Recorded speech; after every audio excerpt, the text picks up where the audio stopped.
Hello friends, welcome to Santosh creations. ఈ ఎపిసోడ్లో అంటే ఈ రోజు జరిగిన ఎపిసోడ్లో ఎవరికి పాజిటివ్ ఎపిసోడ్స్ పడ్డాయి, ఎవరికైతే నెగిటివ్ ఎపిసోడ్స్ పడ్డాయి, ఎవరైతే పూర్తిగా కంటెంట్లెస్ కంటెస్టెంట్స్ ఉన్నారో వాళ్ళ గురించి క్లియర్గా మాట్లాడదాం. కంటెంట్ ముఖ్యం బొగులు, పాజిటివ్ అవని నెగిటివ్ అవని వాళ్ళు కెమెరా ముందుకు వచ్చి వాళ్ళ ఫుటేజ్ పడిందంటే వాళ్ళ కంటెంట్ వచ్చినట్టే, జనాల మధ్యకి వచ్చినట్టే. సో అలా ముందు రావాలి. అది ఏ జరగని ముందు పాజిటివ్ అవని నెగిటివ్ అవని ముందు జరగాలి. జరిగిన తర్వాత ఆడియన్స్ జడ్జ్ చేస్తారు. కొందరు పాజిటివ్గా జడ్జ్ చేసిన వాళ్ళు ఉంటారు, కొందరు నెగిటివ్గా జడ్జ్ చేసిన వాళ్ళు ఉంటారు. కానీ కంటెంట్ మాత్రం ఇవ్వాలి. అది ఫస్ట్ కంటెస్టెంట్ లక్షణం అనమాట. సో అలా ఇచ్చిన తర్వాత ఒపీనియన్స్ చేంజ్ అవుతాయి. కొందరు సింపతి మీద ఓట్స్ పడతాయి, కొందరికి పాజిటివిటీ వల్ల ఓట్స్ పడతాయి. సో ఇలా జరుగుతుంది. ఫస్ట్ అందరికీ ఇచ్చే సజెషన్ ఏంటంటే, ఎవరు సైట్స్లో అన్అఫిషియల్ పోల్స్లో ఓటింగ్ బట్టి ఓట్స్ అయితే వేయకండి. మీకు జెన్యున్గా ఎవరికి ఓటు వేయాలనిపిస్తే వాళ్ళకి మాత్రమే వేయండి. ఎందుకంటే అన్అఫిషియల్ ఓటింగ్స్ని నమ్మకూడదు. చాలామంది మనీ ఇన్వెస్ట్ చేసి ఇన్ఫ్లుయెన్స్ యూజ్ చేసి అన్అఫిషియల్ పోల్స్ని కొనేస్తారనమాట. సో అందువల్ల వాళ్ళు పైన ఉంటారు.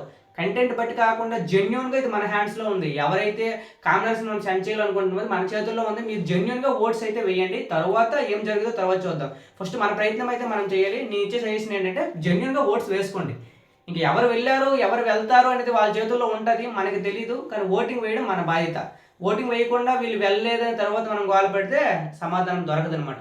సో ఇది ఈరోజు జరిగిన ఎపిసోడ్లో చాలా తక్కువే కంటెంట్ ఉంది. ఎందుకంటే 1 to 15 పెట్టారు. అది యూజ్లెస్. ఎందుకంటే వాళ్ళ మధ్యన టాస్క్ జరగలేదు.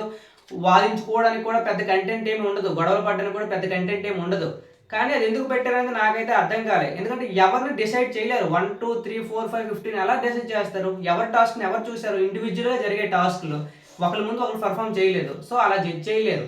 ఆ మధ్యన చెప్పారు, ఏవో రీజన్స్ చెప్పారు, కానీ అవేవి నాకైతే అంత ఇంపాక్ట్ అంత కంటెంట్ లాగా అనిపించలేదు. ఆ టాస్క్ అనవసరంగా పెట్టారు. కానీ ఆ పెట్టడం వల్ల ఏమైందంటే 2 టీమ్స్గా డివైడ్ చేశారు. డివైడ్ చేసిన తర్వాత వేరే టాస్క్ పెట్టారు. ఆ టాస్క్ కూడా పెద్ద ఇది లేదనమాట.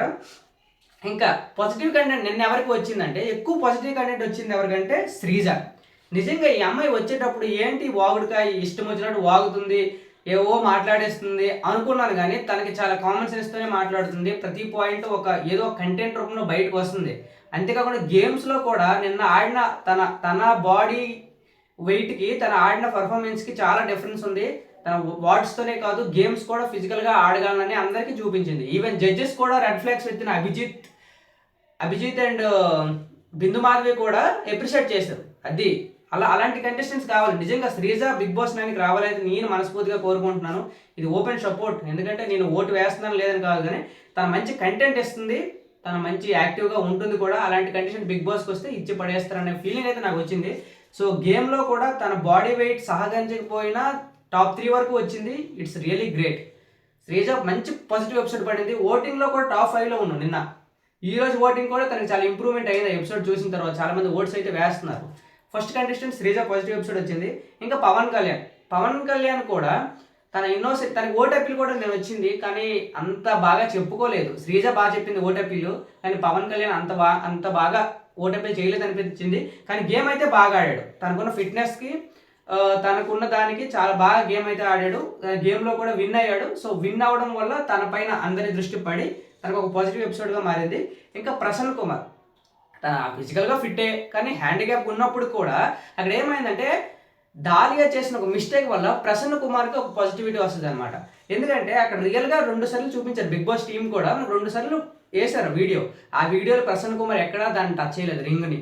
కానీ దాలియా ఎందుకు తను స్వతహాగా ఇచ్చిందో లేకపోతే తను కన్ఫ్యూజ్ అయిందో తెలియదు, కానీ నాకు దాలియా మిస్టేక్ చేసింది. మిస్టేక్ చేయడం వల్ల ప్రసన్న కుమార్ ఇన్నోసెన్స్ నాకు అనిపించింది. తను ఏం ఆర్గ్యుమెంట్ చేయలే.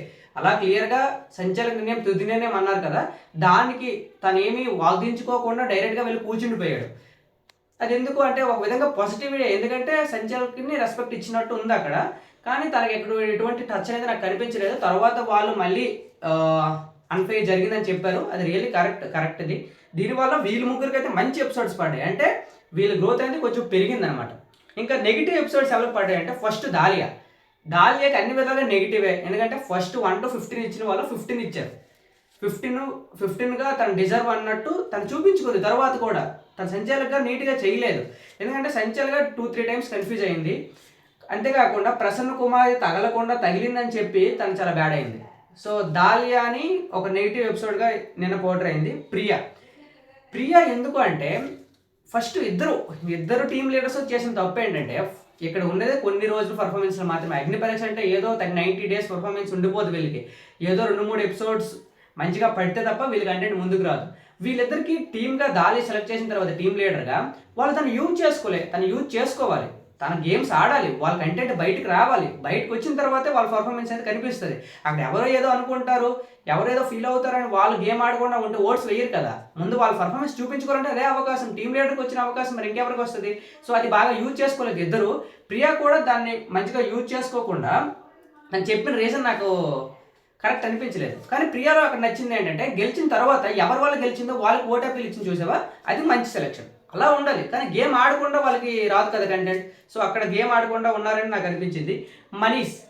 మనీష్ కూడా సేమ్ ప్రియాకి ఎలా అన్నానో మనీష్ కూడా అంతే, తను యూజ్ చేసుకోలేకపోయారు వీళ్ళిద్దరూ. కానీ మనీష్ చాలా బాగా మాట్లాడాడు. నేను ఎపిసోడ్లో చాలా క్లియర్గా క్రిస్టల్ క్లియర్గా మాట్లాడుతున్నాడు. కానీ తనకు ఓటింగ్ అయితే అనుకున్నంత పడట్లేదు.